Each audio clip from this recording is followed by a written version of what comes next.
Muzaffarnagar collectorate परिसर स्थित जिला पंचायत सभागार में किसान समाधान दिवस का आयोजन किया गया।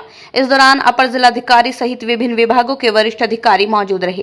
कार्यक्रम का उद्देश्य किसानों की समस्याओं को सुनकर उनका समाधान करना था, लेकिन भारतीय किसान यूनियन राजनीतिक के राष्ट्रीय प्रवक्ता धर्मेंद्र मलिक ने अधिकारियों पर गंभीर आरोप लगाए। धर्मेंद्र मलिक ने कहा, किसान समाधान दिवस केवल औपचारिकता बनकर रह गया है। अधिकारी किसानों की शिकायतें तो सुनते हैं, लेकिन उनका समाधान नहीं करते। किसान अपनी समस्या कहकर संतुष्ट हो जाते हैं, मगर व्यवहारिक समाधान की दिशा में कोई ठोस कदम नहीं उठाया जाता। उन्होंने बताया, इस समाधान दिवस में खसरा खतौनी संबंधी विवाद, भूमि पर अवैध कब्जा, बिजली विभाग की लापरवाही, बैंकों में भ्रष्टाचार, खाद्य की कमी, गन्ना विभाग की निष्क्रियता, कृषि विभाग द्वारा नकली खाद दवाओं पर कोई कार्रवाई न करना जैसी गंभीर समस्याएं सामने आई। भाकियू नेता ने अधिकारियों पर यह भी आरोप लगाया कि उनके पास जानकारी तक नहीं होती है कि पिछली बार कितनी शिकायतें आई थी और कितनों का समाधान हुआ। उन्होंने बाजार में बिक रहे एफको के उत्पादों की जांच, रेड और सैंपलिंग की भी मांग की। धर्मेंद्र मलिक ने चेतावनी दी, अगले किसान समाधान दिवस में वो ये जांचेंगे कि जिन समस्याओं को उठाया गया है उन पर क्या कार्रवाई हुई है। यदि समाधान नहीं मिला तो आंदोलन की रणनीति बनाई जाएगी। किसान दिवस में आए हैं आप लोग, किस तरह की समस्याएं रखी गई हैं? देखिए, किसान दिवस में मैं तो भाई पिछले लंबे समय बाद आ जाया हूँ, कुछ समय नहीं मिलता। यहाँ किसान दिवस की स्थिति कितनी खराब है कि एक जंग का अखाड़ा बना हुआ है किसान संगठनों की। यहाँ इस बात से मतलब नहीं है कि कितनी शिकायतों का निस्तारण हुआ, यहाँ इस बात से मतलब है कि मैं कितना लंबा बोला और कितने समय मैंने अपनी बात, कितने आरोप अधिकारियों पर लगाए। हालांकि वहां इसीलिए देखने के लिए आया था। तो यहाँ पे क्या है कि किसान दिवस का जो मैंडेट है, ना कोई पुलिस का अधिकारी है, ना विभाग के अध्यक्ष हैं, एक्शन एसडीओ लेवल के लोग बैठे हुए हैं। तो किसान दिवस को हमने किसान दिवस में बैंक से संबंधित जो विषय हैं, जो रात्रि में बिजली विभाग की छापेमारी है, जो किसानों की ट्यूबवेल को चकबंदी में शिफ्ट करने के लिए रिश्वत ली जा रही, जो तहसील में नाम सुधारने के नाम पे 10-10 हजार रुपए लिए जा रहे, आज जो है विरासत भी बिना पैसे दिए दर्ज नहीं होती तहसील में।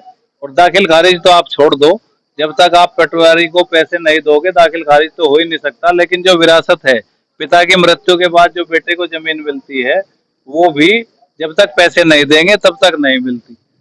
जनपद में गन्ने का प्रोडक्शन घट के 50% रह गया। टॉप बोरर, रेड रोट और तमाम बोइंगा जैसी तमाम गन्ने में बीमारी है।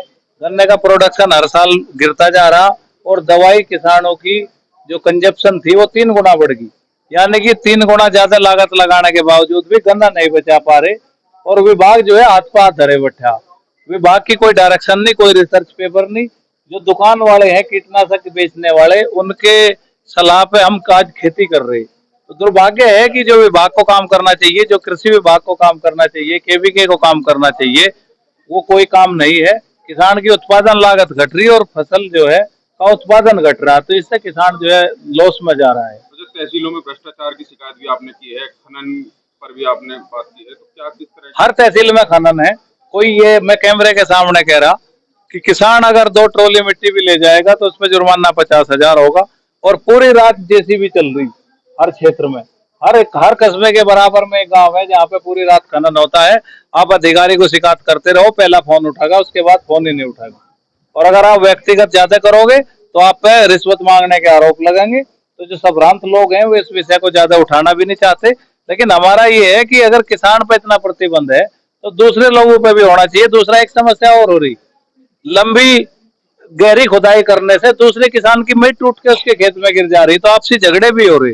लेकिन अधिकारी इतने मतलब, एक खतौली का उदाहरण मैंने दिया था, हालांकि वहां से डीएम, वो एसडीएम और तहसीलदार को हटाया गया, लेकिन जो कार्रवाई होनी चाहिए थी वो कार्रवाई तो नहीं हुई। अच्छा, आपने कहा है कि आने वाले समय में किसान दिवस अखाड़ा बन सकते हैं। नहीं, अखाड़ा तो बना हुआ, आपने देखा होगा पहले भी 2 बार यहाँ कितनी गर्मा गर्मी हुई है। लेकिन अगर यही कल्चर रहेगा कि ज्यादा आदमी लेकर आने, तो फिर मैं भी सोचूंगा 500 आदमी लेके चलूं, कोई दूसरा हो सके और ज्यादा फॉलोवर वाला होगा वो 1000 लेकर आएगा, फिर मैं कोशिश करूंगा 1500 लाऊं, तो दूसरा कोशिश करेगा मैं 2000 लाऊं। तो हर संगठन के लिए संगठन के आधार पर समय और व्यक्ति, आप जो है 20 मिनट या 5 मिनट या 15 मिनट या कितने आदमी कितने मिनट बोल सकते हैं, एक संगठन के कितने व्यक्ति, भाई बात तो एक ही है ना। अगर संगठन के आधार पर बात कहने के लिए आ रहे तो आप संगठन के आधार पर तो आपको फिर समय तय कर देना चाहिए। और या फिर तब तक सुनो, चाहे 3 दिन चले किसान दिवस, जब तक एक आदमी की बात खत्म ना हो जाए। और सबको बैठने के लिए कुर्सी और पानी की व्यवस्था हो। किसान दिवस में सिंचाई से संबंधित, नहरों का पानी टेल तक पहुंचाने से संबंधित, बैंक से संबंधित, कोऑपरेटिव बैंक से संबंधित, लोन से संबंधित, और चकबंदी की बात मैंने कर ही लिया, सड़कों से संबंधित, विद्युत से संबंधित बहुत सारे प्रकरण आए हैं जिनका समयबद्ध निस्तारण कराया जाएगा। तहसीलों में भ्रष्टाचार बताया जा रहा है। तहसीलों के संबंध में भी कथित शिकायतें आई हैं और उन पर भी जांच कराई जाएगी। प्रदूषण विभाग को लेकर प्रदूषण का भी एक प्रकरण आया है, एक दो प्रकरण, सब पर जांच होगी। सर, हर किसान दिवस में ये समाधान अवश्य होता है और लगातार पूरा तंत्र लगा हुआ है और समाधान इस पे लगातार कार्य चल रहा है। अच्छा, एक किसान बन चुके हैं, आगे से सुधार होना चाहिए इस तरह की व्यवस्था, क्या आरोप है? अब इसके संबंध में हमें कोई बहुत खास जानकारी नहीं है। आप सुन रहे हैं, आपको जानकारी नहीं है? जी, आपके सामने ही वो समस्या। हाँ, बात सामने रखा है, लेकिन अभी हमें बहुत जानकारी नहीं, इसमें और पता कर लेंगे और जो चीजें होंगी आगे ठीक किया जाएगा।